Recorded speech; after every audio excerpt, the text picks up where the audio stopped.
Hello and welcome to the Intentional Clinician podcast. I'm your host, Paul Krauss, licensed professional counselor.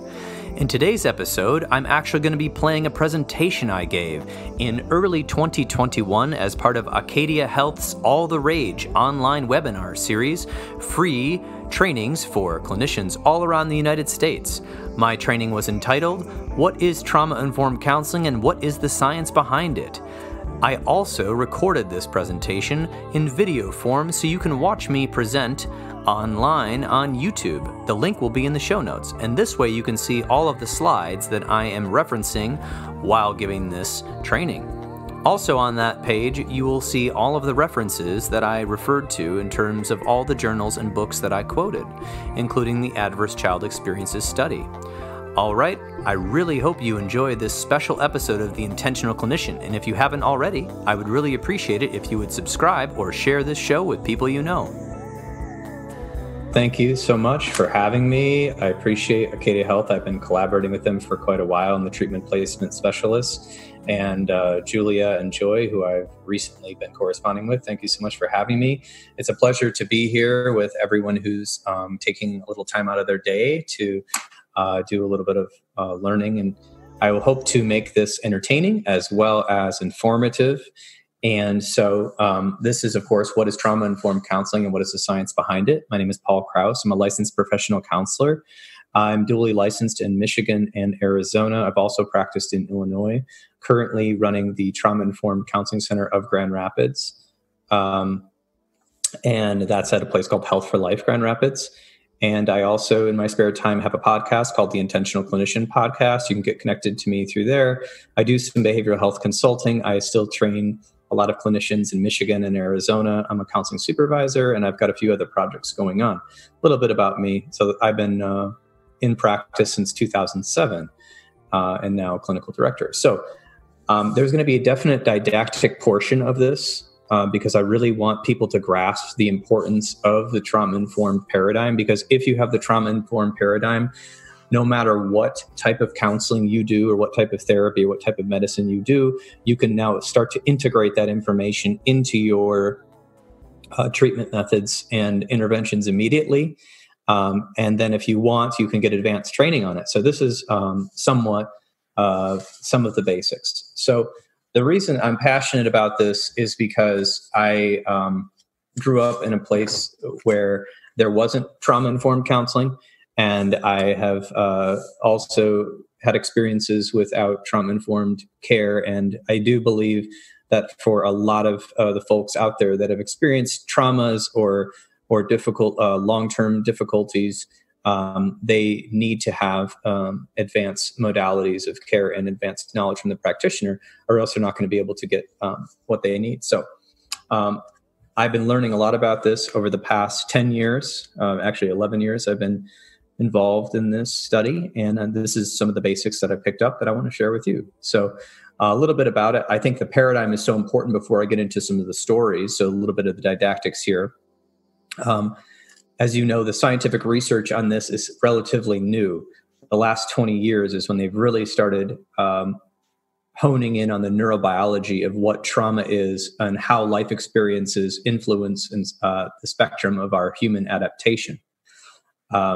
Before then, even Freud and Jung and other people, even back in the 1800s, had noticed results from soldiers going to war, and they called it shell shock and other things where their behaviors would come back from the war and they'd be completely changed and have these different obsessions and different feelings that they never had before the war, different ways of viewing things. A lot of people in our field believe that they could treat this through stories and talking, and you can, but it does take a lot longer than using some of the trauma-informed techniques. And so the trauma influences all of our thoughts, behaviors, physical health, and more. And it's not just trauma. We'll get into what the definition is, but it's key to understanding the entire mind-body therapy paradigm, which is where our field is going, is that the brain is not just located here up in the skull. The brain is located throughout our body through the nervous system and your nerves and your autonomic nervous system. And it's a two-way street. your brain doesn't just take information and send it downward, but we've learned from science that the body observes things in a pattern that we don't really totally understand, because your hands don't have eyes, but your hands observe things and they send that signal up. And those can influence us in ways that we're not even fully aware of yet. The more we understand the brain as practitioners, the less we are going to assume, project, or judge our clients and those people around us. And I think that's a very important point to make, is that the more you understand the brain and the physiology behind what influences people who've experienced any sort of trauma, or just anyone in general, we're going to be less assumptive, less judgy, not projecting our personal experiences onto others. Definitely, this presentation, I'm just going to outline some of the copious amounts of research that have proven this trauma-informed care paradigm to be empirically valid, and how to use some trauma-informed counseling techniques to improve outcomes in all healthcare. We are going to really work on the ingrained cultural notions. And a lot of these cultural notions were well-meaning. They were just from the time, the era that we all lived in. And a lot of them infiltrated our therapy techniques. And if any of you went to therapy as children, you may have noticed that our field has evolved, as it should evolve and continue to evolve as our information evolves. There's also, I'm going to touch on some of the societal attitudes and assumptions that still affect the way people view traumatic issues with people, that affect our views of criminal justice, that affect our views of substance use and other behaviors, and are somewhat biased.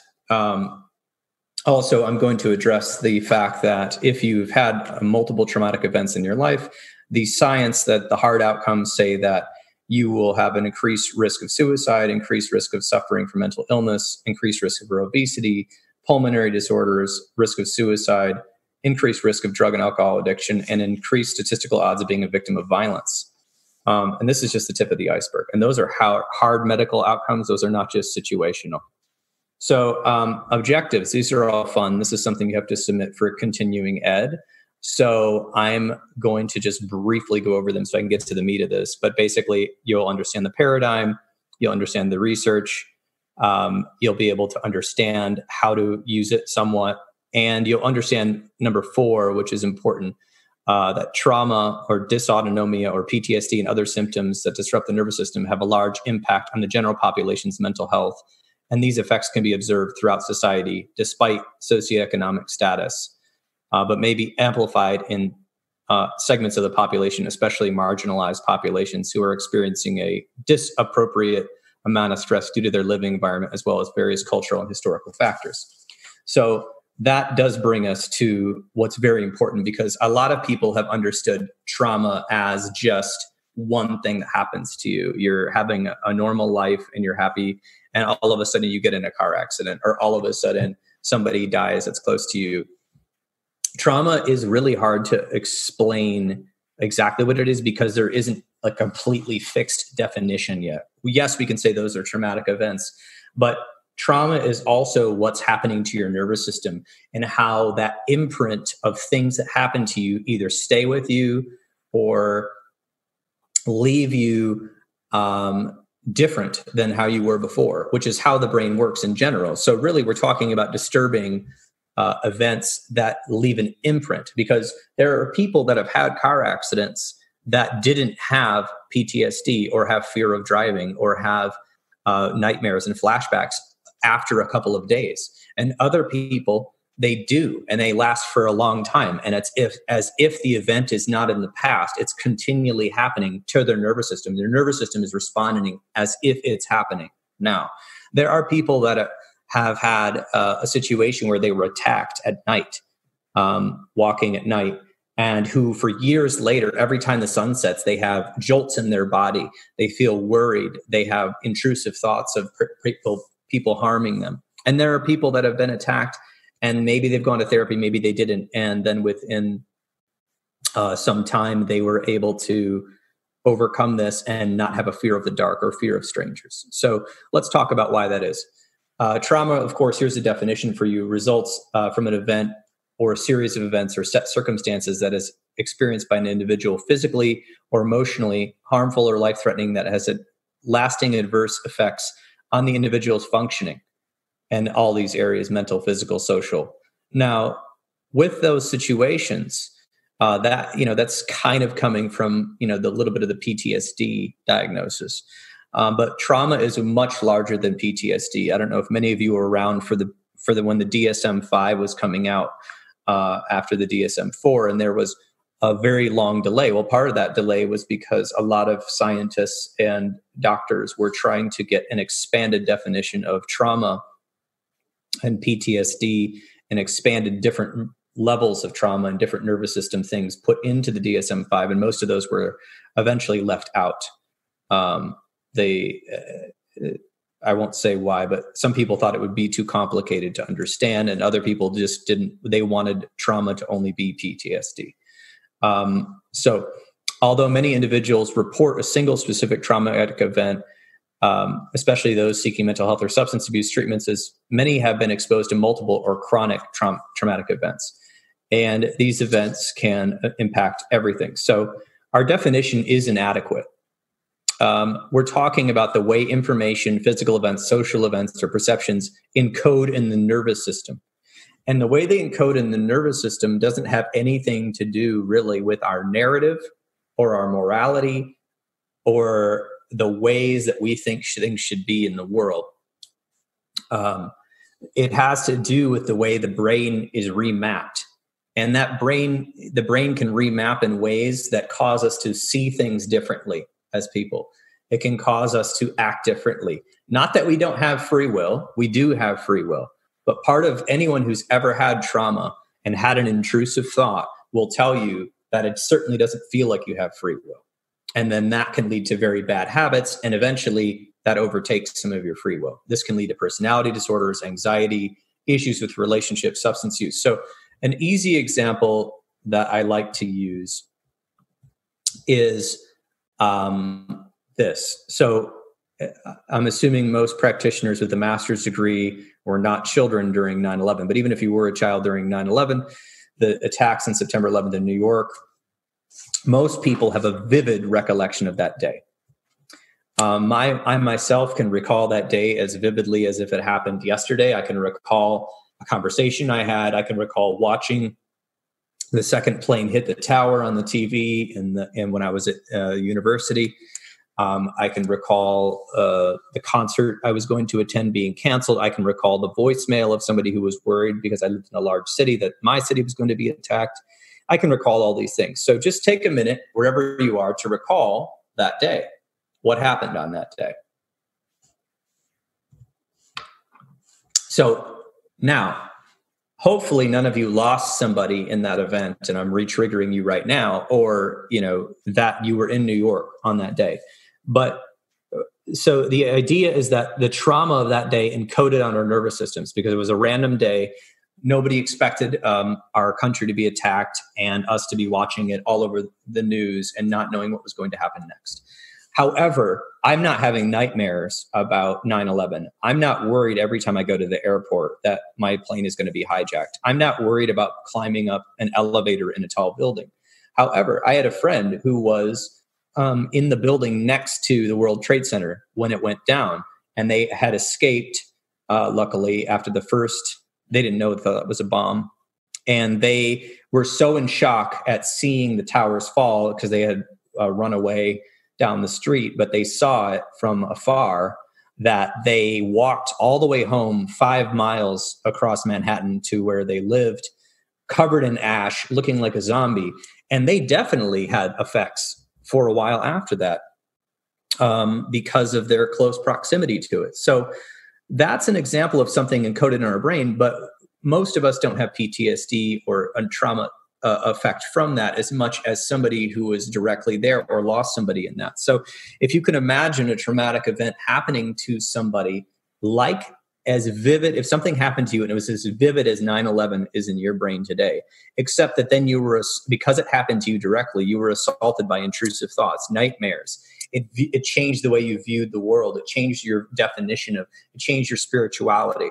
That is what we're dealing with. And that can be from a major level, from a big trauma, all the way to a small trauma, meaning something small that we didn't know that affected us. Meaning, when I say small, every trauma is subjective. So I don't want to say that somebody's experience is small, but I want to say that they may not understand that something like this affected them, right? It may not be in their wheelhouse to understand that.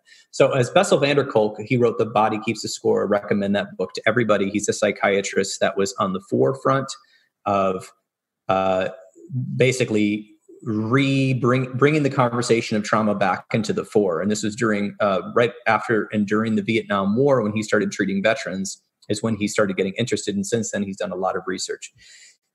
He notes that trauma is specifically an event that overwhelms the central nervous system, altering the way we process and recall memories. That's very important. Altering the way we process and recall. Trauma is not the story of something that happened back then, he adds. It's the current imprint of that pain, horror, and fear living inside people. So for people that have experienced trauma, whether it's PTSD or just our general definition of a nervous system event that is large, it currently impacts us. And our nervous system, which is a very intelligent part, it takes over. And there's even lots of research that I don't go into here where parts of the brain go offline. Your prefrontal cortex, part of your Broca's area, different parts of your brain literally start to shut down to protect you. And so that only your fight, flight, freeze, collapse, and fawn responses will start to take over. And it's more of an impulsive sense in the body. And that's because, for many reasons, we think. But for people with trauma, when they have these thoughts or intrusive thoughts come in, or a reminder of maybe the Twin Towers or something going on, their nervous system is reacting as if that's happening right now. And this can happen on a major level with PTSD or a minor level.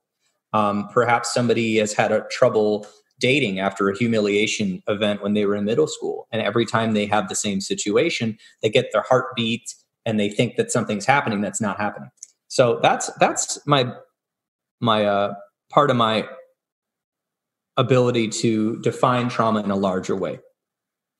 And so let's talk about some of the more recent research on this.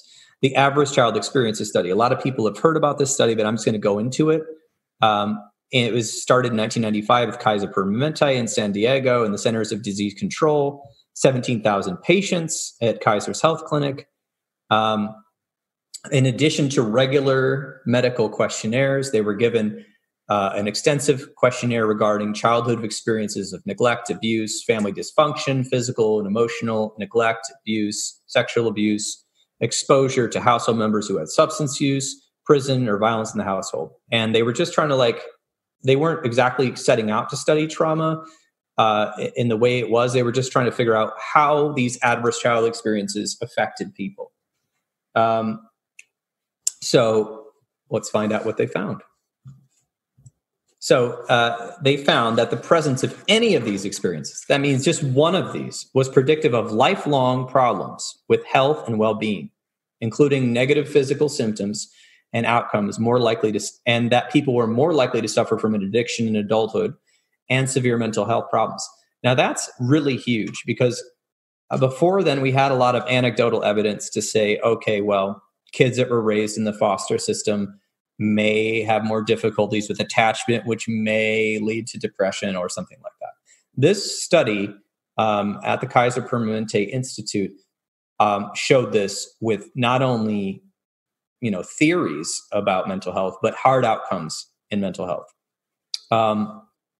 Basically, the more problems that were reported, the higher the adverse child experiences, or ACE score, correlated directly with the likelihood of an individual to encounter severe problems throughout the lifespan. And these were not just mental health or addiction. These were physical health outcomes that we saw. That's huge. So culturally, this finding was potentially disruptive because at the time in our culture, essentially, I don't know, it's kind of like suicide. Suicide, for instance, the suicide hotline was started, not only about 25 years ago. There were other hotlines before that, but Congress wouldn't fund it for the longest time because it was not in our cultural dialogue. It wasn't talked about. It was kind of like, oh, we don't want to talk about that. We want to be in denial about the fact that people are killing themselves all over the United States. So just like that, we found that these adverse child experiences were actually exceedingly common, much more than the researchers had thought. Approximately 2/3 of participants had undergone at least one adverse child experiences, and more than 1 in 5 had endured 3 or more, which was huge. This started decades of study on this, and obviously it's influenced the field of psychotherapy tremendously. So a little bit more on that.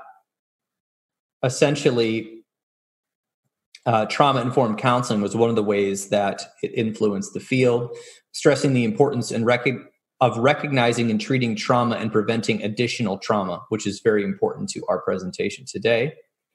And today, many new modalities have been incorporated into the field of counseling that include a combination of trauma-informed counseling and trauma-specific interventions, such as EMDR therapy, which is eye movement desensitization and reprocessing therapy, somatic experience therapy, trauma-focused cognitive behavioral therapy, which are tailored to address the effects of precise traumatic events and situations that a person has endured.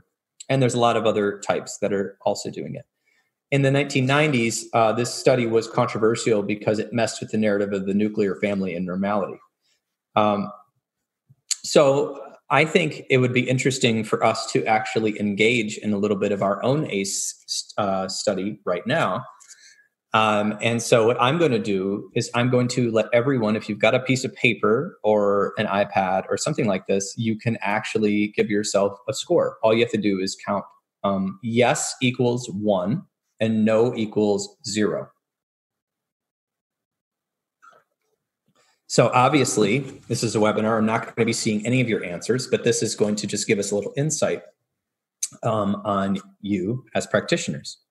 So question number 1, while you were growing up during the first 18 years of your life, did a parent or another adult in the household often swear at you, insult you, put you down, or humiliate you, or act in a way that made you afraid that you may be physically hurt? Yes or no? If it's yes, you got 1 point. So mark that down on your device or your paper. If you said no, 0 points. All right. Number 2, did a parent or another adult in the household push, grab, slap, or throw something at you, or ever hit you so hard that you had marks or were injured? Yes equals 1 point. No equals 0 points. Did an adult or a person at least 5 years older than you ever touch or fondle you, or have you touch their body in a sexual way, or try to actually have oral, anal, or vaginal sex with you? This is an adult or a person at least 5 years older than you when you were under the age of 18. Yes equals 1 point. No equals 0 points. Did you often feel that no one in your family loved you or thought you were important or special, or your family didn't look out for each other, feel close to each other, or support each other? Yes equals 1. No equals 0. Now, notice this question is, did you feel that? That is your perception. This is not a fact-based question. This is, did you feel that no one loved you? Did you feel that you weren't important? Did you feel that your family didn't look out for one another or feel close to each other? Question 5. Did you often feel that you didn't have enough to eat, that you had to wear dirty clothes, and you had no one to protect you, or your parents were too drunk or high to take you to the doctor if you needed it? And this is, again, your perception. Did you feel this way? Yes or no? Yes is a 1, and 0, or no is a 0. Okay. So number 6, were your parents ever separated or divorced? Pretty easy. Yes, 1, no, 0. Was your mother, and now I would also include father in this, although the original ACE study said mother because this was the 90s. Was your mother or stepmother often pushed, grabbed, slapped, or had something thrown at her, or sometimes or often kicked, bitten, hit with a fist, or hit with something hard, or ever repeatedly hit over at least a few minutes, or threatened with a gun or a knife? Yes equals a 1, no equals a 0. Did you ever live with anyone who was a problem drinker or an alcoholic, or who used any sort of street drugs? Yes would be 1, and no would be 0. All right. And question 9, was a household member ever depressed or mentally ill, or did a household member attempt suicide? Yes is a 1, no is a 0. Did a household member go to prison? Yes is a no, or yes is a 1 and no is a 0. Okay. So now, not a fun thing to do over the lunch hour, but let's just find out what's going on. So I want you to add up all your yes answers. Now, there was 10 questions, so the highest score you can get is a 10. So I'm going to give everyone 20 seconds to add up their score before I tell you a little bit about what those scores might mean. Okay, so everyone should have their score. And what we're going to do now is look at this. So this is some of the totals that the initial study had. A whopping 2/3, and I'll tell you what these scores may mean as we go further. A whopping 2/3 of the 17,000 people in the A study had an A score of at least 1, meaning you had one event happen. 80% of those had more than 1. And 36 states and the District of Columbia have done their own A studies. Their results are very similar to the A study. So this is just showing you percentages of the people that took the test. What the percentage was that had that had 0 A score, that had 1 ACE, 2, 3, 4 or more. So here's the implications. So keep your score. We found a stunning link, of course, between childhood trauma and experiences and chronic diseases. So some of these diseases were heart disease, lung disease, diabetes, and autoimmune disorders. And we saw a link between social and emotional problems. Now, these are correlations. Everybody is unique and has their own unique biology, their own unique epigenetics, their own unique situation that they're living in, their environment, their resiliency, the people in their lives. So just because you have a high A score or a low A score doesn't mean that your health is going to be either great or terrible. This just means that there's a correlation in the data. And some of these also included social and emotional problems because, we do have some will in our life. We have the ability to get help. We have the ability to heal. But these scores for your average person, we're all practitioners, and I'd hope most practitioners are doing their own type of healing work. And so, we may be a bit more resilient than your average person who isn't in our field. But some people were actually prone to be victims of violence and suicide because of the higher A score. They've had 70 more publications since 1998 through 2015. I haven't seen it since 2015 data, but what we found was childhood trauma was very common even in employed white middle-class college-educated people with great health insurance. If you know Kaiser Permanente, it used to be a pretty high-class insurance company. So there's that. There was a direct link between childhood trauma and adult onset of chronic disease, as well as depression, suicide, and being violent and a victim of violence. Again, there's increased risk of health, social, economic, emotional problems. And people usually experience more than one type of trauma. Rarely is it only sex abuse or verbal abuse. That's some of the studies' implications and findings. So here we go. They came up with an A score to explain a person's risk for chronic disease. The higher your A score, the higher your risk for health and social problems. Of course, other types of traumas could exist that contribute to an A score. So it's conceivable that many people could have A scores higher than 10, although the A study, of course, only did these 10 types, and this was about childhood. Again, we focused on childhood, so imagine the buildup of other adverse experiences throughout a lifetime. And because adverse child experiences seem to set you up for more health problems and social and emotional problems, that could only increase your chances of having more trauma rather than a person who has had a relatively sheltered life and a very low ACE score, or maybe a 0, then all of a sudden in adulthood, they run into some difficulties they are more likely, according to these statistics, to be able to overcome that easier without having the long-term issues. As their ACE score increases, so does the risk of disease, social, we said that before. With an ACE score of 4 or more, that's when things are getting serious. The likelihood of chronic pulmonary lung disease increases 390%, according to the correlation of the statistics. 240% more likely to have hepatitis, 460% more times likely to have depression, and attempted suicide 1,220%. That's if you had a score of 4 or more versus people with a score of 4 or less. Now, a lot of times people essentially, we'll get into some more of the cultural pieces, but a lot of people were sort of thinking that, or they were just picking people that were from difficult, had a difficult neighborhood, or they were poor or marginalized. But actually, in this ACE score study, it was actually mostly white middle class and upper class college people in San Diego with good jobs and great healthcare that were in this ACE study. So that was also surprising to researchers. Now, I said, imagine the impact on the Black, Indigenous, and people of color community and other marginalized communities in the United States that don't have maybe as much of the social resources going in their communities.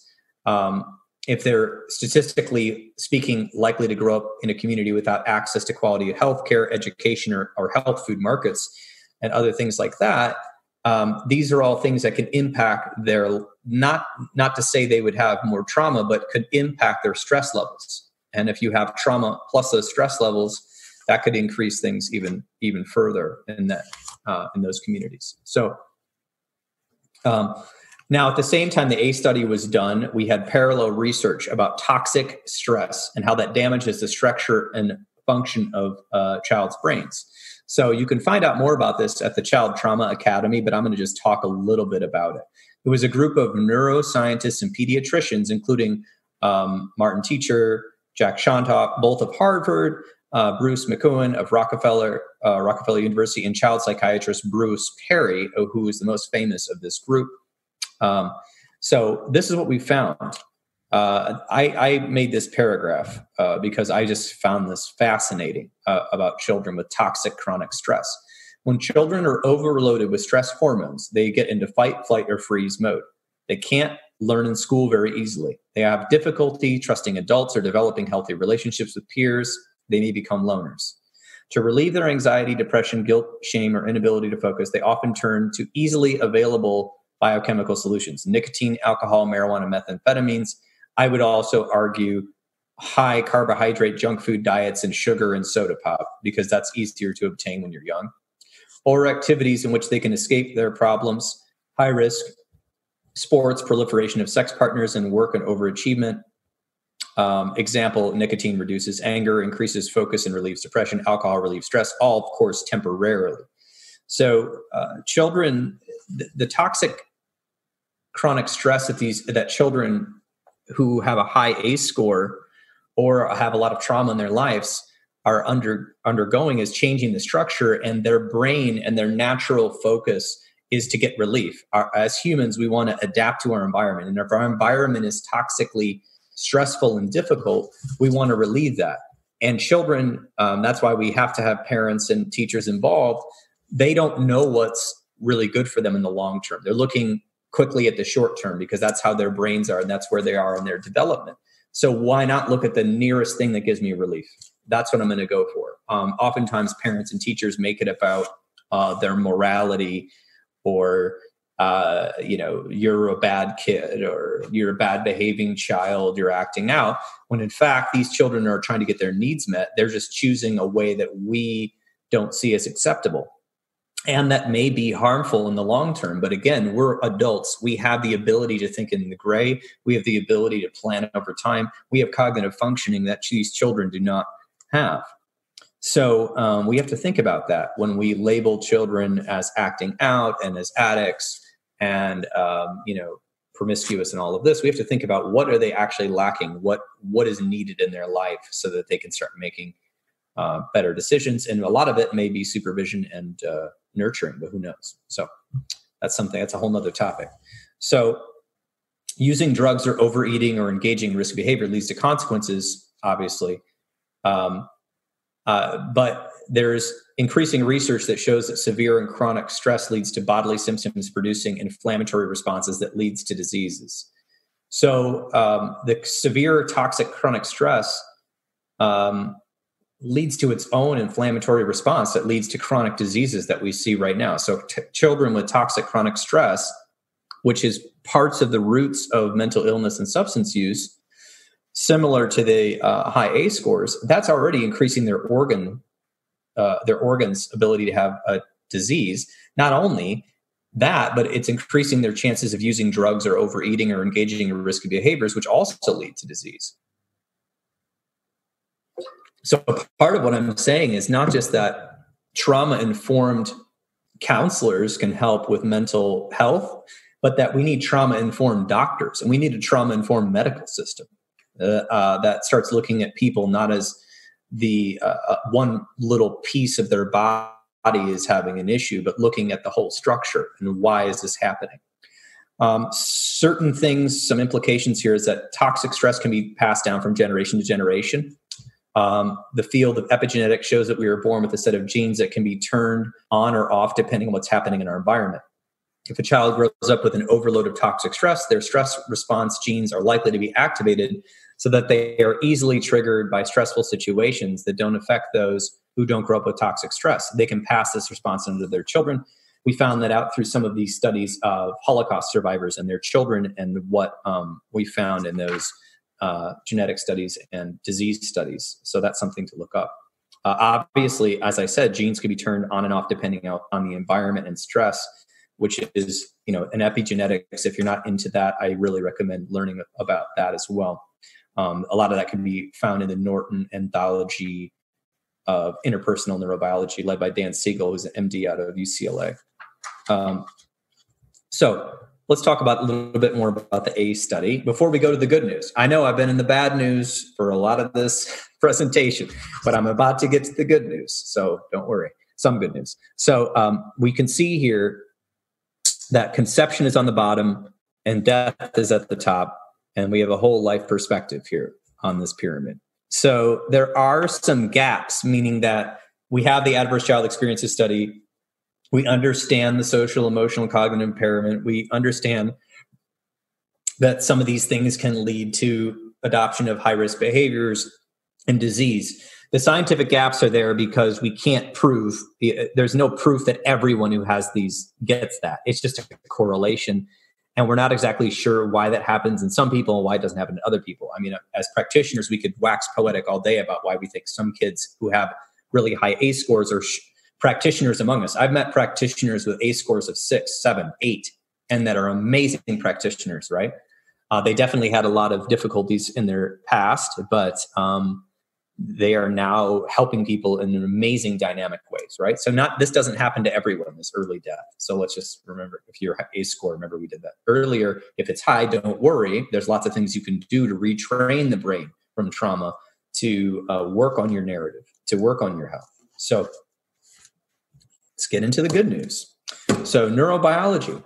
What we're learning about neurobiology is that our brains and lives are somewhat plastic. Resilient research shows that an appropriate integration of resilience factors, here's some of them: asking for help, developing trusting relationships, forming a positive attitude, listening to feelings, can help people improve their lives. And this is because of the brain. Now, let's take a kid who has a high A score, okay? High adverse child experiences. All of a sudden in school, he's got difficulties with social learning, can't make friends, has cognitive impairments, right? Starts having high-risk behaviors. Now he's labeled. He's that kid in that school. He's a bad kid. Don't hang out with that kid. He's from the wrong side of the tracks. He's hanging out with these, kids who they just care about bad stuff, whatever. We're labeling. We're culturally putting our BS onto this kid because we're not using the science. We're not seeing, what does this kid need? This kid needs a wraparound program. This kid is having these behaviors because of some of these things. Now, if that kid hears that, now we're cementing the narrative that he's a bad kid. well, shoot, at some point, yeah, we'll lose that. We're going to lose that kid. That kid is going to commit crimes. That kid is going to abuse others. That kid is going to be a victim of all sorts of violence, because our system, our education system, and our social fabric is not set up for prevention. It's set up for crisis, and it's set up for picking up the pieces, and it's set up for dealing with chronic health problems far after they've already been developed. We're not in prevention here. So not only do these things happen, but we label the person. That leads them to then cementing in their neurons that they are bad. Thus, we have the early death. That's part of it. You've heard this from science class: neurons that wire together, fire together. This means, the good news, that if we provide children and adults with healing, corrective, and supportive experiences through community resources, the mending of family life, enhanced focus on emotional well-being of students at schools, trauma-informed counseling, integrative medical care that focuses on the whole person, etc., people may be able to develop resiliency and thus decrease the long-term negative effects from their traumatic experiences. And that is coming from Dr. Dan Siegel and Dr. Bruce Perry and a bunch of others. But those are the two I cherry-picked where I got that from. So this is a client studies. I'm trying to keep them completely anonymous. These are two people I've worked with. I've been doing EMDR therapy since 2009, motivational interviewing, all that stuff I was trained on before that. So client A, she was raped her freshman year of college. This client talked about the rape. She got help immediately at the student counseling center. She talked to her parents about it. She talked to her friends about it. She went to a support group. Eventually, she met me. We went through EMDR therapy. We went through all 8 phases of EMDR, mostly focusing on the rape. She had not had any other rapes or sexual molestation in her childhood. She had had a relatively very supportive childhood. She had a very low ACE score. Years later, I actually heard from this client recently, and they're doing great. They were just telling me about their job. Anyway, they have no sexual symptoms or side effects. They have a healthy relationship, and they feel completely recovered. They feel as if the only thing that is that they remember being raped. They don't have the negative traumatic side effects. Client B, also raped freshman year of college, had almost no one to talk with about this.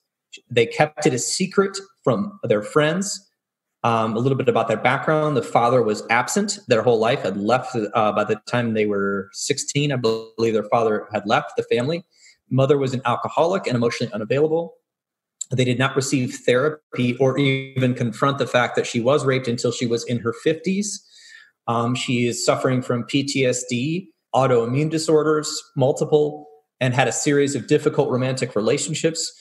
She's now married to a man that she, in her words, tolerates, but they kind of exist in a big house, not really close to each other. She believes it's too late for her to recover. She suffers from depression and anxiety as well.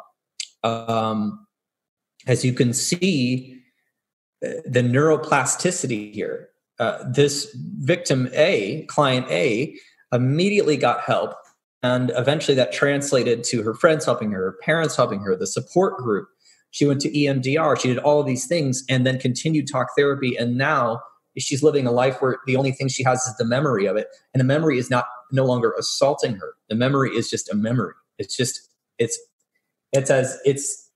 event. It doesn't define her. Client B didn't have anyone to talk with, didn't have a good support system. The brain, her nervous system got wired in negative ways. She had a lot of other problems that are in the ACE pyramid. She repeated some difficult romantic relationships, has troubles with intimacy. And now it's coding her entire narrative in her life is that it's too late for her. If she would have got help when she was young, it wouldn't have happened. She wouldn't be this way. And now, layer after layer after layer of that negative narrative because of the trauma, now she believes this. And, people talk about cognitive behavioral therapy, your core belief. Well, how did that core belief get there? How was that installed? And how many layers of nervous system activity installed that along with the narrative? So that's just a little example about neuroplasticity and that people can recover from this. But client B is still having difficulty recovering from her situation, 30, 40 years later, because it kept getting reinforced through the myelination of the neurons that she was, a victim and that her life was ruined because of this person and what happened to her. So more implications. We've learned that many people who had mental health symptoms also suffered physical symptoms because the mind and body are connected. The nervous system begins in the brain and moves throughout the entire body. And it goes both ways. So a lot of people that have had traumatic issues, they not only have traumatic thoughts and intrusive thoughts and nightmares, they have physical feelings that continue to bother them to this day. Bessel van der Kolk, who quoted earlier, body to keep us safe, but it's continually bothering them. Hypervigilance. So the overwhelming evidence from neurobiology and the emerging fields of epigenetics is making it clear that more education is needed for therapists, social workers, and healthcare workers. As many diagnoses that we have today, that even we're giving people today, generalized anxiety disorder, major depression, all real diagnoses according to DSM, they may be the results of trauma. They may be results of trauma plus the environment. And that all may be the result of somebody's genetics. Now, some people are born with this, propensity towards depression or bipolar because of the way that their body processes things. But I want to know why. What is switching on that switch? Is it events, or is it, a lack of nutrients, or is it a lack of serotonin? And why do we have a lack of serotonin versus just treating, oh, they have a lack of serotonin. Here we go. What are we doing for the whole person? Education, not labels, are needed.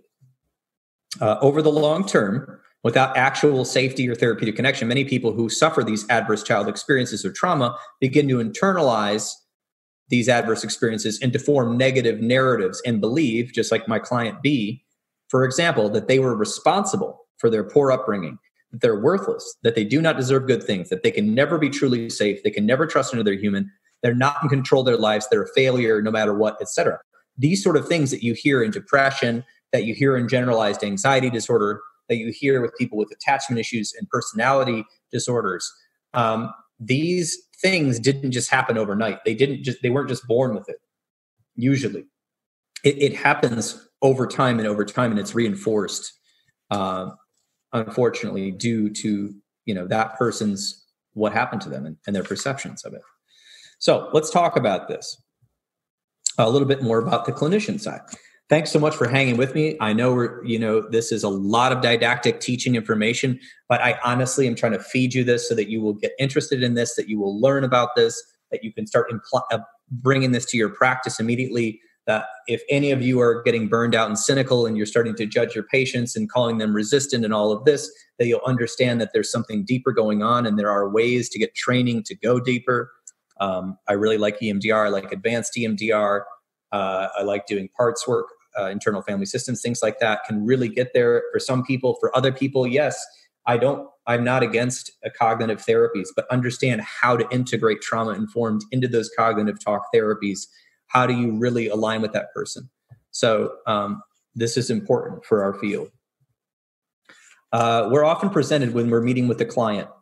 We're given the surface, the narrative, the symptoms, the behaviors. Here's my negative story.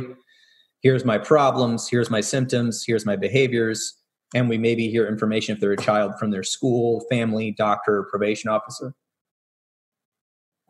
When I worked in west side of Phoenix for a long time, a lot of my clients were on probation, so that was something I dealt with all the time.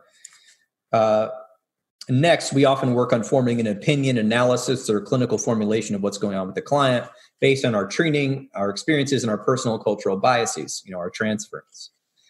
We need to understand while the diagnosis and clinical formulation are necessary to be able to form measurable treatment goals, which is very important, obviously, for our careers and our paychecks, because it's required by insurance companies and other concerned people, our opinion, our personal opinion about the person is mostly useless. That's from Scott Miller's research, The Common Factors of Therapy, Scott Miller, PhD. The reason our opinion is useless is because we have to deal with what's going on with us. And what's going on with us has been informed. Like I'm almost 40. And so I got all sorts of cultural trash growing up. It's all in the media. It's in the papers. We label people. We judge people. That's all there. Then I went to therapy, counseling school, and I'm supposed to be able to be non-judgmental, but yet still judge people to figure out what's wrong with them. So we have a hard job ahead of us. I know a lot of people who are just getting out of graduate school have emailed me and said, well, hey, I actually got really good trauma-informed counseling skills in my graduate school. And I say, well, good, because they're needed. Because when people don't want to go back to therapy and 50% of people after the first session of therapy never return, that's ridiculous. Why is that? Well, I would say it's not the clients. I would say we need to do a better job at making that person feel valued and making them have something out of it. So we need to address our cultural encapsulation. We need to evaluate our personal experiences, our own strengths, and our shadow. We need to engage in our personal work. We need to understand that the client's narrative, symptoms, behaviors are only the surface. They're what's coming up above the water that we can see. What are the roots? What's underneath the water? What's underneath the dirt? The adverse child experiences and the adverse adult experience trauma are the roots of a lot of negative narratives, the presenting problems or symptoms and negative behaviors. That's what's going on beneath the surface. Their stories. Maybe they didn't exactly have trauma. We won't call it trauma, but they've had these experiences. They shape the way they think. These have been reinforced by their brain. But many of our interventions are focusing on the problem. We're not pulling out the roots. We're just snipping the grass. We're just snipping the weeds. Now, I said this a little earlier, is basically one theory about why are we doing this? Why were we taught to do mostly talk therapy and all talk about the logic when somebody whose nervous system is reacting to trauma isn't able to really fully access their logical brain? Why is that? I think it's because this hasn't fully made its way into graduate schools and the textbooks. And that's what we need to be doing. We need to be looking at the paradigm. So let's talk about treating the surface a little bit more. So many of our counseling therapeutic techniques were developed over the last 120 years, and many were unintentionally ego-based.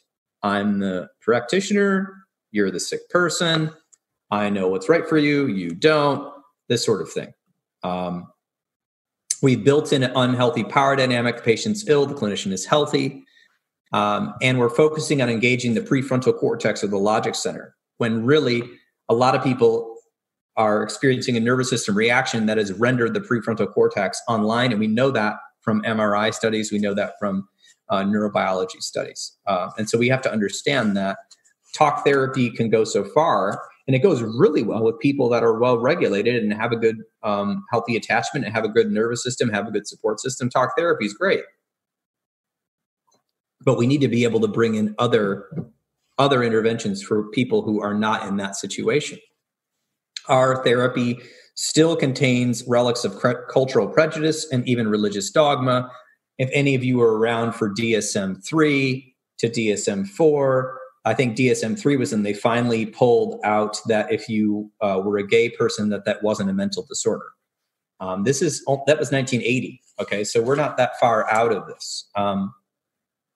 A lot of our old therapy techniques that we were taught have antiquated assumptions, or they're antiquated science, and there's assumptions about people, as well as outdated judgmental metaphors, such as your brain is a malfunctioning computer. It's just malfunctioning. That's what it's doing. The brain is not a computer that's just malfunctioning. It's got a reason that it's malfunctioning. Just like when my computer malfunctions today, I'm going to take it to the computer guy or person, and the computer person is going to go, oh, let's look at what happened here. Let's do some diagnostics. Oh, that's why your computer shut down in the middle of your presentation. It's because of this. We have to look at the why. Why does my brain say these things? Why am I having these cognitive distortions? What is going on? And we need to make sure that we understand that people are not broken. People have definitely problems, and they definitely have symptoms, which are the signals that they have problems. But we need to make sure we are not reinforcing the idea that a person is broken and that they're dependent on us. We want to, from day one, say, we're coming alongside of you as a practitioner. We're helping you. We're not going to just fix you and you're not broken. You have some work to do for sure, but we're here for the ride. We want to be careful because this is in our culture. Education systems, public and private, often lack the latest scientific information. They also lack funding, and they lack on how to help children who may be suffering from chronic toxic stress, average child experiences, and rely on baseless cultural tropes for classroom management, like good and bad behavior, old school language about this, and it's a difficult world for those of you who have been teachers. I was a teacher before. The criminal justice system. We believe not all of the criminal justice system, but a good portion of it believes that punishment of drug users works. That's one example. There's zero evidence that punishing drug users works. It does not. Working with drug users to increase their ability to have fun and joy and connection without drugs works, and lots of other things work, but punishment doesn't. The prison industrial complex and the for-profit prison complex incarcerate substance users for years without any rehabilitation or treatment. This is in the water we live in. Some religious institutions use shame, guilt, and power to keep their system running. This is in the water we're drinking. We have judgmental cultural narratives. I mean, I've lived in many different states, and it's surprising to me that in some places I've lived, it just seems that people are more open to people's experiences, where other people are saying, oh, they're that person, they're this person, they're othering people. So therapists and social workers who are not trauma-informed and deliver their own cultural judgments upon clients, especially difficult or resistant ones, that is reinforcing the negative narrative based on the surface of what we're seeing. That's the title of this slide. We're reinforcing that.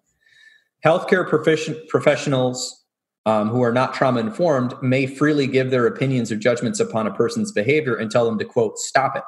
So I don't know, but like a regular doctor's office who doesn't know motivational interviewing may say, oh, you just need to stop smoking, stop drinking, you're too fat. I had a client who recently went to a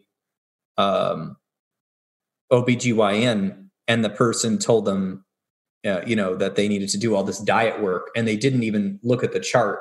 And the person's main diagnosis in the chart was eating disorders. They had anorexia. And now they were overweight. So the doctor said, oh, you should lose weight. So it's like, we need to be looking a little bit deeper here. Interventions that don't work for those experiencing trauma or whoever experienced trauma. Advice giving does not work. Behavioral modification does not often work unless it's from a strength-based way. Confrontation does not work. A lot of exposure therapy does not work. It just reinforces the trauma. Most cognitive behavioral therapies, excluding trauma-focused CBT. Psychoeducation on the consequences. These are the bad things that will happen to you if you continue to do this. Because we're not taking into place why the nervous system is using these behaviors. Punishment. That the punishment doesn't work. We have to reinforce the positive. We have to de-incentivize the negative. And yes, some people do need to be incarcerated for the safety of the public. I understand that. But we have to be able to figure out who's rehabilitatable and who's not able to be rehabilitated, and instead of putting everybody in the same thing forever. And for those people that do EMDR or different trauma-specific interventions, we have to make sure we don't move too quickly, because that could possibly disrupt or deregulate people as well. Essentially, I wanted to bring a little bit of information about how discrimination on marginalized groups can lead to some toxic chronic stress and adverse child experiences. So the effects of discrimination, as noted in this study, some symptoms include fear and hypervigilance, headaches, insomnia, body aches, memory difficulty, self-blame, confusion, and guilt. I'm not going to go in terms of time. I'm not going to go totally into this and watch this video, but you will have the slides to watch this later. Internalized depression, believing and making it part of your self-image, the myth and information that society, specifically the group of position and power, communicates to your group. So there was a study about the doll study, and they were asking all these children, they were African-American children, which was if there was a good doll or a bad doll. And almost all of the African-American children, because they were a minority group and had been watching television, this was in the 90s, and most of the characters were white characters, they always picked the white doll as the good one and the black doll as the bad one. So these are things that can happen even in a subtle way. That I don't see that as subtle, but can help. And so if you're working with people that have been marginalized or are minority groups, we have to understand how they may even be at more risk of toxic chronic stress and adverse child experiences. And I'm going to let you guys have the slides to be able to look up the doll study just because of time. So before we get into that, I feel like we're losing a few people here at this point, but I'm going to get into what we can do, but I wanted to make sure we get into this. So effects of discrimination on marginalized groups continued. It's difficult to heal if you don't feel like people in power are looking out for you. Difficult to heal from other traumas when you're not acknowledged and having accountability. There's been proven that it increases susceptibility to develop additional mental health problems. This is in the literature. And negatively impacts one's ability to succeed and function, and might serve as triggers to other memories of discrimination and leading to re-traumatization. Thank you for your nice comment. Mental health statistics. So this is just about marginalized participation groups and minority groups. African-American women who experience a combination of racism, sexism, reported greater stress and reduced self-esteem. References at the end. Immigrant women are at a higher risk of postpartum depression than non-immigrant women. LGBTQ youth are 3 times more likely to commit suicide, have a 120% higher risk of experiencing homelessness. That's from NAMI. 40% of transgender adults have attempted suicide in their lifetime, compared to less than 5% of the general U.S. populations. So why would I include this information in the middle of this trauma-informed counseling presentation? It's because not only do we need to understand what's happening in our cultural subgroup, whoever you are, and in my cultural subgroup, I could easily identify with the ACE study because I was a white, lower middle class person growing up, and that's what that study was on. So if that study is happening for a group that's pretty well resourced and has quite a lot of political and social power in my country, and I never felt scared because I was white when I was a kid, I can only imagine if I wasn't white and I didn't grow up in a lower middle class neighborhood and didn't have those resources, how would that affect me? That can only affect my nervous system in a negative way further. So, thank you. A lot of people apparently have clients now. I'm getting some chats that people have to run, but here we go. So we're going to keep going. This is an interesting one. Most strikingly, only 1.9% of Asians report lifetime PTSD, in contrast to 7.8% of African Americans, 6.9% of non-Latino whites, and 6.3%. And you can see that. And I don't fully understand why that is, but a few friends of mine that are of Asian descent did say that they felt that could be because the community of Asians in the U.S. are more collectivist and we're able to talk together. I know that's sort of a stereotype perhaps, but it is also more culturally in the countries, in a lot of Asian countries, to have that we're all one view. Where in the US, it's like we're all, individualized, our little pod, our little family. That's what, we see, our little school. We're kind of in our little groups, or even individualists versus the Asian culture. So I found that interesting anyway. So now back to a little bit of what we can do.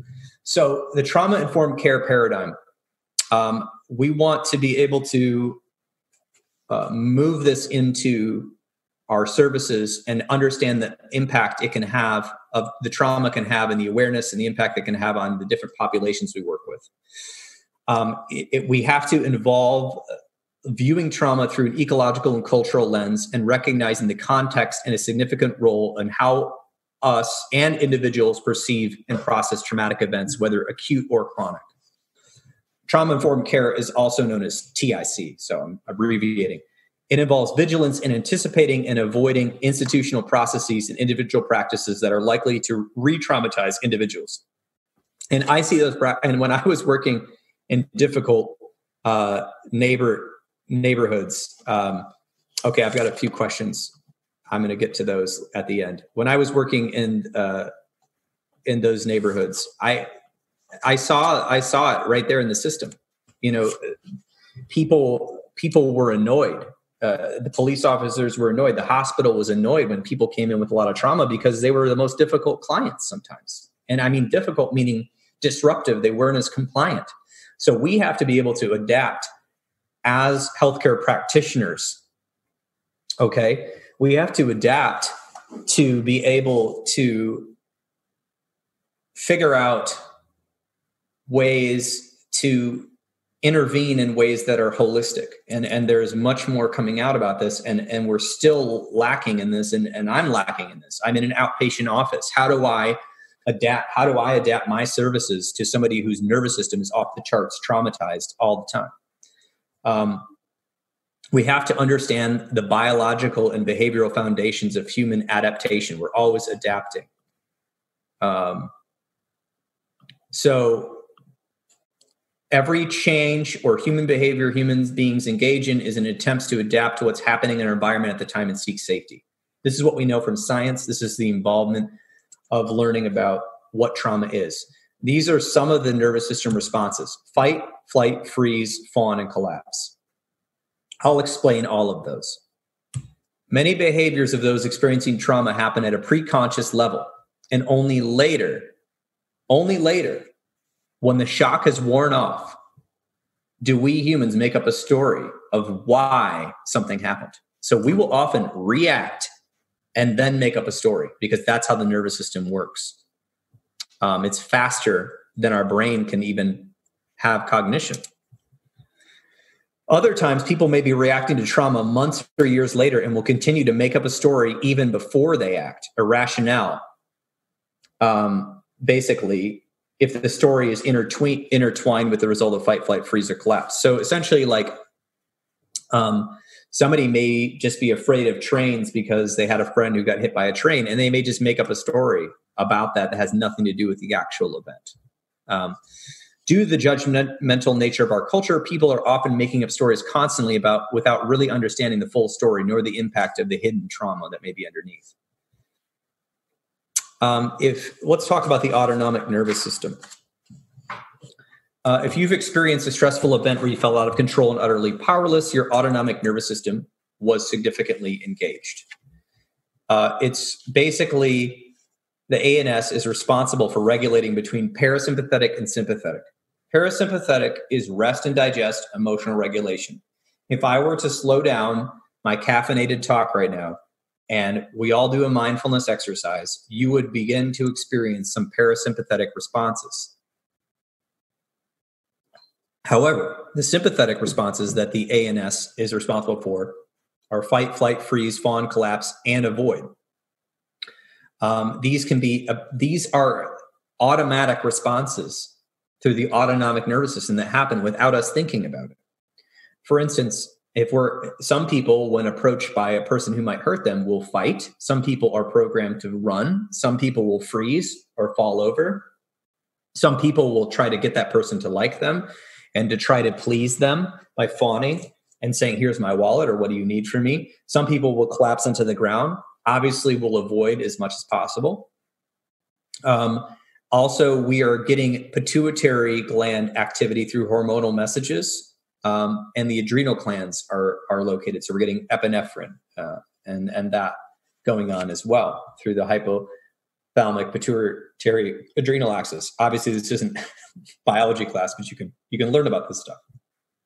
So When this nervous system is activated, we have these stress hormones, cortisol and adrenaline, and these glands enable the body to instinctually prepare to face danger. So Peter Levine, many of you know him from the PhD, is the father of somatic experiencing therapy.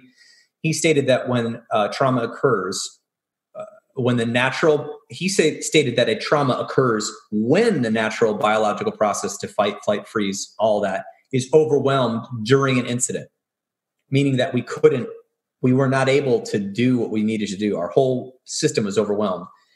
And later on, the individual is not capable of physically releasing or psychologically processing the event that occurs. So it keeps reoccurring in their mind over and over, like Bessel van der Kolk discussed.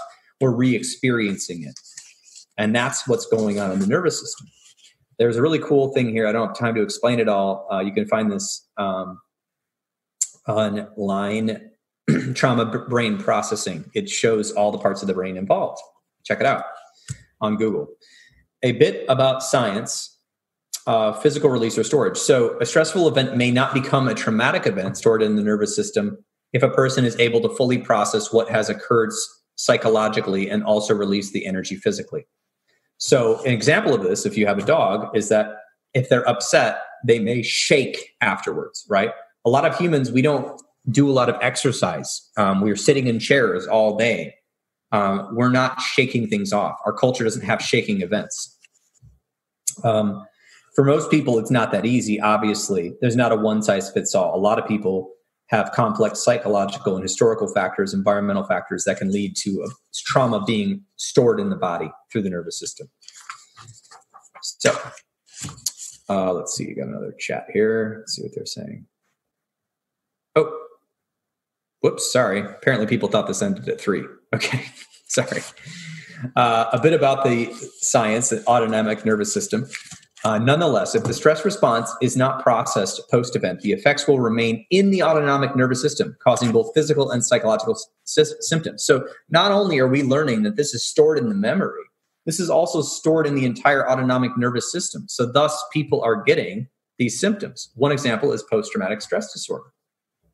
Let me explain that. So a person may post the stressful event or adverse childhood experience or toxic chronic stress, a person may come across a situation that does not present a significant threat. However, if the ANS, the autonomic nervous system, subconsciously or consciously recalls the traumatic incident, all of a sudden, through the brain and through the part of the nervous system, it automatically releases stress hormones. And subsequently, a person may develop a whole host of negative symptoms. One would be post-traumatic stress disorder. So that's what you're talking about when we're talking about triggered. Everyone's been talking about what is triggered. A stress trigger post-event may result in blood rushing to the extremities, pupil dilation, muscle tension, increased breathing, rapid heart rate, and sweating. Some people mistake these for panic attacks. It might even be a panic attack. So essentially, the autonomic nervous system responds in a sympathetic way, not parasympathetic, to both life-threatening events that are significant, and this is the key point for everyone out there, insignificant non-life-threatening events that appear subconscious, meaning that the reminder of a trauma or the reminder of the fact that my school didn't have any people to talk to or the reminder of somebody that hurt me can be enough to bring somebody's autonomic nervous system to erupt and make them not be able to think logically. All right. So this is where thinking goes offline. Oh, fun effect there. So for most people, rational thinking or logical analysis does not easily control the biological responses of the autonomic nervous system. For when you are caught up in a sympathetic response cycle, you will not be able to, quote, think your way out of it. And that's why I said, if you're doing CBT, you've got to be trauma informed, because not everybody is in a parasympathetic state and is able to think logically about their issues. If you experience chronic stress post-event, it may cause a vicious pattern of emotional dissociation, and that's a whole nother lecture, immobility, freeze, ongoing release of stress hormones, which can lead to blood pressure, among other symptoms, and cause damage to one's overall health. And that is some of what I think we're seeing in the adverse childhood experiences study. So here's why we know some of this. The brainstem, what scientists call the most primitive part of the brain, evolved to keep us alive and safe. Obviously, oh my gosh, there's a bear. I need to be alive. My nervous system is programmed to keep my body alive because my nervous system is part of my brain. And if I'm worried about a bear attacking me, I'm not going to be thinking about how I want my steak seasoned, okay, or how I want my vegetables cooked. It's overriding higher order concerns. I'm not going to be worried about my stock account or whatever. I'm not going to be worried about my car. I'm not even going to be thinking about, it's going to interfere with my short-term memory retrieval in the midbrain. Whether this threat is real or perceived, it causes the ANS, the autonomic nervous system, to jump into fight, flight, freeze, fawn, collapse. And it overrides the more evolved part of the brain, which is the prefrontal cortex up here. This is likely why it is difficult to utilize reason and rationality and telling people to calm down. When a sympathetic response is occurring in the body, sometimes people that have a lot of trauma, they're so good at masking the fact that their whole body is in a state of flux. They have this perceived competence when they're actually freaking out because they've learned to adapt. Thus, when one is suffering the effects of trauma in one's life, they should not feel ashamed if they cannot calm down when someone suggests that they do. So I realize we're getting a little short on time, and I want to make sure I answer some questions, but give me 3 more minutes. We'll see if we can get through.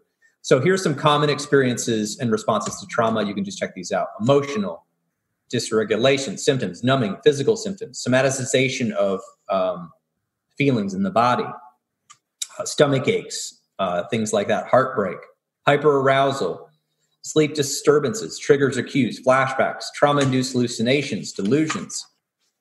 And I could go through these forever. So there's cognitive issues. You can the whole way we see the world is changed. The foreshortened future, cognitive errors, disruption of core beliefs. These can all come from trauma. Misinterpreting current situations because of the way the brain is being affected. I'm not going to go through all these. Excessive or inappropriate guilt. You've seen this with depression. They're trying to maintain or gain control over a traumatic experience by assuming responsibility or possessing survivor's guilt because others who experience the same trauma did not survive. You see that in war veterans a lot. Intrusive thoughts and memories constantly. Would be terrible if all day, every day, you kept remembering some awful event or just came into your mind when you're trying to relax. Perceptions of self and others can be altered. Dissociation can occur. Behavioral problems. We talked about that earlier. Self-medicating, impulsive behaviors, self-injurious behaviors. Some people engage to numb out or self-medicate and avoid. Some people reenact these things to try to overcome the trauma. I've heard of people acting out sexually because they were sexually abused and they wanted to have control in the sex, things like that. Reenactments. A hallmark symptom of trauma is re-experiencing the trauma in various ways, re-experiencing through reenactments. For instance, you could see it in children by pretending to crash an airplane into a toy building after seeing the televised events of the terrorist attacks in the World Trade Center 9/11. Whole thing there. Resilient responses. Now, some people have resilient responses. When a trauma happens, there's increased bonding with family and community if they have a good family and community, okay? We've redefined or increased sense of purpose if they have the support to process this, right? Some people have a trauma and then because of the economic system, it's like, okay, back to work on Monday, no time to process. Work. We have no time to process. Increased commitment to personal missions sometimes when people have resilience. Revised priorities, okay? But this usually happens within the context of a supportive family or a supportive friend group and a supportive a community that isn't feeling dangerous. Practitioners that understand you and don't label you because of your trauma. Remember this. There is also the negative stuff, self-destructive behaviors. And this is all coming from the trauma-informed care module that the government put out. A lot of this is coming from this section. This has been proven in lots of studies here. I'm going to get to your questions. So, substance use. We talked about a lot of this stuff. Avoidance. That's one of the main symptoms of PTSD. So, Trauma, I like to go to the base definition, which is it can be understood as an extraordinarily stressful experience in life that has a lasting negative impact on somebody. That's the layman's definition. I've taken you through a lot of the science. I would love to get into how we view mental illness, because I think we're viewing mental illness in a very 19th century lens, which reduces the person to a part versus the sum of the parts. That's a whole part of this presentation that I probably can't get to today. So we talk about nature and nurture, epigenetics. We can talk about, it's both nature and nurture. We can view what mental illness is. And eventually we'll talk about how do we promote awareness. A lot of it's education, a lot of it's safety, a lot of it's withdrawing judgments, a lot of it's looking at the context. A lot of what we're trying to do is not replicate prior trauma or trauma dynamics. We want to support the client's choice. We want to support their control in the treatment. I mean, there's so many things here that you can look up. The trauma-informed treatment principles. Those are actually online. This is actually not something I made up. The trauma-informed treatment principles, that is actually from the trauma-informed care manual. So we will not go over negative quotes from practitioners. I would say this, though. I do think that it will be interesting to go over this slide here, which is, as I ask questions, what I say to practitioners is, in general, you can only lead people on the journey as far as you've gone. Transform people, transform people. Transformed people, transform people. When you can be healed yourself and not just talk about your healing, you are, as Henry Nouwen said, a wounded healer. Richard Rohr said that, who's a philosopher. So are you ready to work on yourself too? Because if you work on yourself, it's going to equip you to work with your clients even better.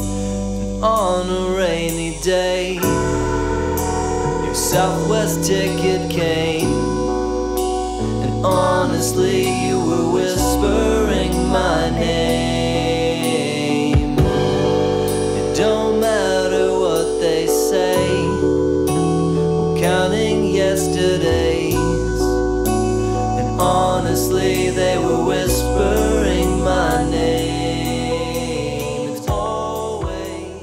Thanks so much for listening to my presentation.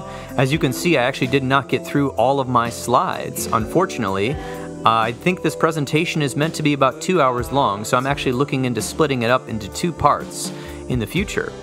But I'm really glad that you stayed this long to listen to what you did here, and I got a lot of good feedback from the clinicians that did attend it. This has been another episode of the Intentional Clinician Podcast, and if you're enjoying it, please share it with people you know. I would surely appreciate it. I am an EMDRIA consultant in training, and I can provide hours to people looking to become EMDRIA certified. You can check out the details below by clicking on some of the links in the show notes. If you are in need of counseling, do not hesitate to make an appointment with a local counselor in your area. You can also make an appointment with the excellent clinicians in the Grand Rapids, Michigan area at Health for Life Grand Rapids or the Trauma-Informed Counseling Center of Grand Rapids by visiting our website, www.healthforlifegr.com. The recording you just listened to consists of the personal opinions of Paul Krauss, and while these are based upon the literature he has read and his experience in the field, they should not be viewed as the definitive opinion on any subject. Listening to this podcast is not a substitute for treatment, and if you are in a crisis, please dial 911 or the National Suicide Prevention Hotline at 1-800-273-8255. Are you a young person of color feeling down, stressed, or overwhelmed? Text Steve, S-T-E-V-E, to 741-741, and a live, trained crisis counselor will answer you. All right. Thank you so much, everyone, for listening. If you want to know more about me, you can check out the links in the show notes, as I am also doing behavioral health counseling and training. Also, if you check out our website, www.healthforlifegr.com, you can also see the copious amounts of health articles and blogs that myself and my fellow clinicians are writing and putting up about 2 to 3 times a month. All right. Until next time, I'm wishing you all a safe and peaceful week.